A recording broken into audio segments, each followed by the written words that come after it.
It's another South African political show, and we're going to be discussing Duduzile Zuma and her public outburst in defending the lieutenant who is criticizing political culpability with the police. And we need to discuss that is Mustafa Jinodi. You're welcome to another South African show. Welcome. So what's the angle with the lieutenant? I know she wants Senzo Mchunu to be arrested, and I know that she's saying that she's going to do another July, that they're going to see round two, most presumably about July riots in KwaZulu-Natal, like what they had for Zuma in 2021. So I know she's been threatening about that. But what's the angle about the lieutenant? Yeah, I think basically she exposed political interference in police work, saying that some evidence were, deliberately hidden to cover up some politicians. But now, uh, what Mkhwanazi, what she wants is that she feels that Mkhwanazi is being publicly silenced or targeted, such as maybe possibly a dismissal or suspension, and Oh, it will be viewed as a retribution for exposing a high-level corruption. So her yeah, you're statement, talking about Mkhwanazi. Yeah, yeah, yes, yeah, so her statement implies that she sees a cover-up in progress. So yeah. she is now acting as a whistleblower. Do you understand? So Yeah, their but my family, question is, how could she be a whistleblower though when this is already public? You know, Mkhwanazi. Remember, this is the case which we've been talking about from before, in which Mkhwanazi showed that Mchunu, the police minister, was involved in cover up, and that they were soft peddling political killings, and, and they took that case off the task force. So what she's doing is that she's saying that if anything happens to Mkhwanazi, uh, that there's going to be trouble. And she's also saying that maybe there's a cover up. But I don't think she's doing that from any information she has. I don't think she's a whistleblower because whistleblowers, now Mkhwanazi is a whistleblower, but she's just repeating what everybody else suspects. What do you think? yes, yes, yes. And she's known in the past to fiercely defend people who align with her father's anti-establishment stance. Basically, that's what she Yeah. does. And Mkhwanazi's rebellion against state figures, basically, I feel, fits Zuma's narrative of fighting so-called institutions in the Yeah. political space. I'm going to take a different angle from you. So Mkhwanazi is from KZN, for sure. Okay. And Zuma's party is KZN loyalist. And we know that people, you don't mess with guys in KZN. But I think she's using this as a political tool to get back at Ramaphosa and co. Because Exactly. yeah, she's calling for Ramaphosa to step down.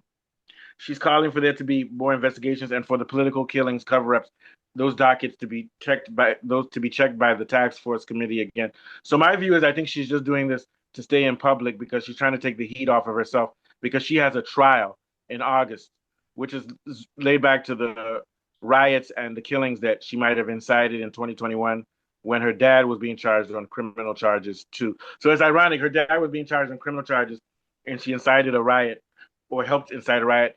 And now she wants to incite riots in case they come after someone who actually is for the law, who is Mkhwanazi. I don't know if she really cares about Mkhwanazi, but I think she's using him as a No, she rally point. doesn't. She doesn't. So Is she to wants to be politically publicly, relevant.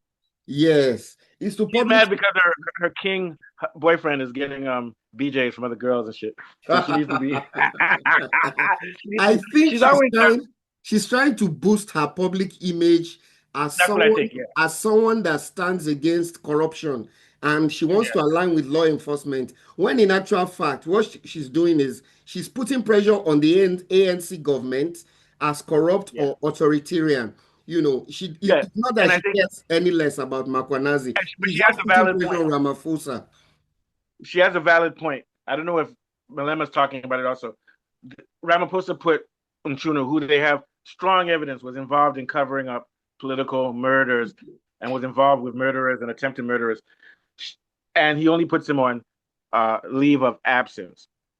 This guy should have got a more stern suspension, maybe even expulsion from his job, even though they say guilty until innocent until proven guilty. But it seems like Ramaphosa is trying to go both sides. He said we're going to investigate this, and he put him on paid leave of absence, but it wasn't strong enough. And what she's saying is that if we really investigate this thing, it's going to go higher up in the political Sure. clout. It may not get all the way up to Ramaphosa because I don't think Ramaphosa will be stupid enough to connect him directly. But she's pushing for more observance, whereas Ramaphosa is saying, "Oh, we put this guy on leave and we're going to investigate." So she's playing a good role in that as an outsider who's not an ANC and not Ramaphosa. She's bringing to light that he's not Ramaphosa is not dealing with this thing the way he should deal with it. There needs to be more transparency, and it seems like he should be more outraged. People need to start being fired, and people need to start being charged, not just in Chuno. There were a lot of other police people involved, and it seems like the whole police system in South Africa, mixed with the political system, has a shadow government, which is highly supporting and also being supported by criminal activities. So I guess what she's saying is that there's a good chance Ramaphosa or even his friends or other higher ups are involved, but he's not putting an eye on it because he doesn't want to cause a crisis in the political system in which we see just how corrupt all of them are. So I give her credit for that. What are your thoughts on that? Yeah. Yes, and it's a lot of pressure on Ramaphosa because defending Mkhwanazi allows them to paint him as a victim of the ANC. And then Yeah.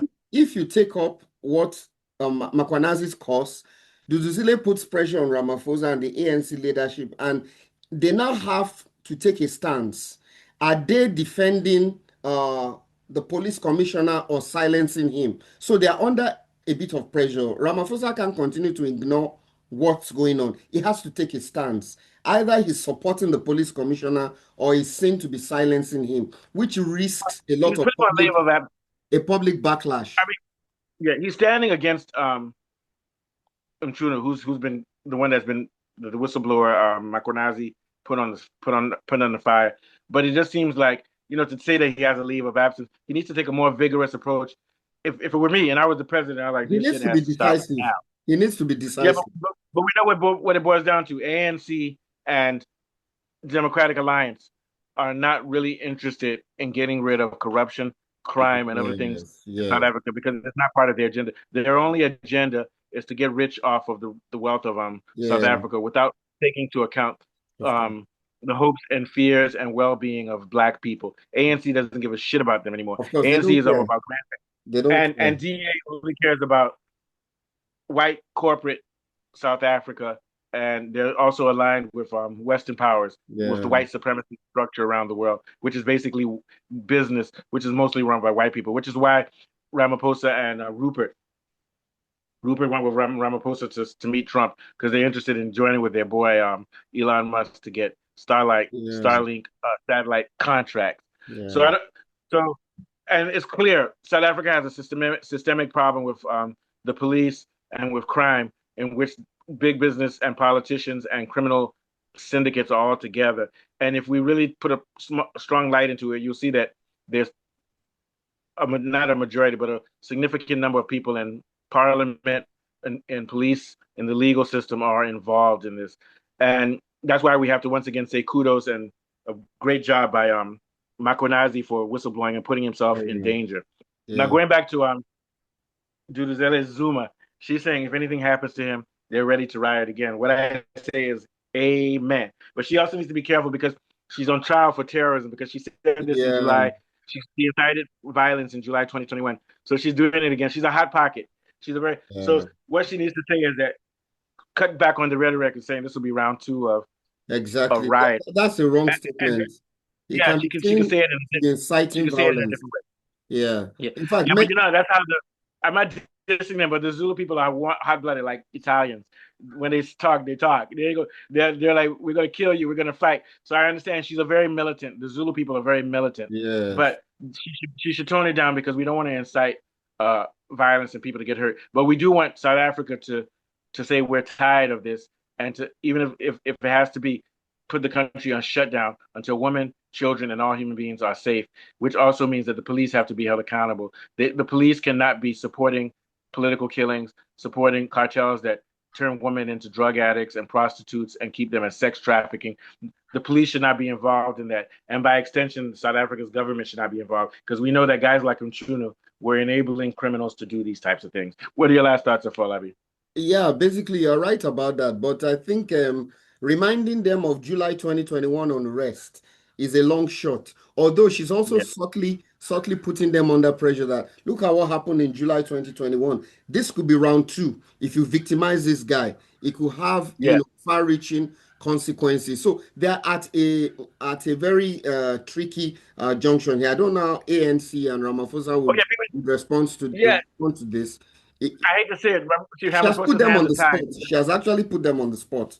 Yeah, he put his hands are tied because I have no doubt one way or another he's connected to all this corruption, Of either course. directly or indirectly. And even if it's not him, there's a lot of people in ANC. But this has to stop in South Africa, in which where you care about your political life and the salvation of your party over the well-being of the country. Because if they continue like this, the DA will eventually have more credibility than the ANC. The Of ANC course. has to clean its shop, and they need to deal with him Chunu Harcourt. He needs to go to jail Of course. for a long If they time. continue to lie in bed with this corruption and all these things, it will be difficult to solve any problem.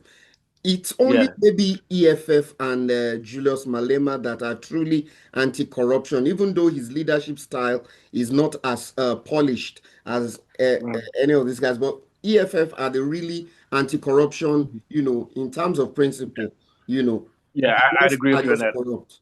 The rest are All just right. corrupt, plain and simple. Yeah, very good. So take us out of Falabi. I'll see you at 5:30. Okay, it's been another brilliant South African political show. We have been discussing Duduzile Zuma's public outcry to protect Mkhwanazi, and from Mustafa and myself, we'll be back again. Thanks. I'll see you later.